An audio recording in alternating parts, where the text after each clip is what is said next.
The fate of Ophelia, spoiler, is that she dies. She fell into a brook and drowned. It's quite ambiguous as to whether this was an accident or whether she did it deliberately. And her death really helps to catapult the play towards its tragic end. Ophelia's fate is also to be reborn and memorialised outside of the play itself. So this is most famously perhaps in a pre-Raphaelite painting by John Everett Millais, which depicts her drowning in the water, but also now by Taylor Swift. Ophelia is one of the two main female characters in Shakespeare's play Hamlet. She's in love with Hamlet, but he rejects her, and famously he tells her, "Get thee to a nunnery."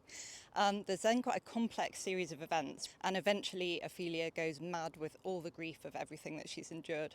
On the one hand, I think Ophelia symbolises an innocence, a kind of young femininity, and she's hurt and discarded by the men in her life. But she's not just passive, she's also a really disruptive force within the play. When she goes mad, she hands out all these flowers to people in the court around her, and they all symbolise truths about society which can't be said aloud. I think she's a really prevalent figure in pop culture today because she's associated with some really iconic imagery that can be reworked in lots of different ways, handing out flowers, her death lying in the water. But I think she's also iconic because she's a young woman who's trying to stand up to the patriarchal society around her. So she's a kind of rebel, and I think that really speaks to our world today.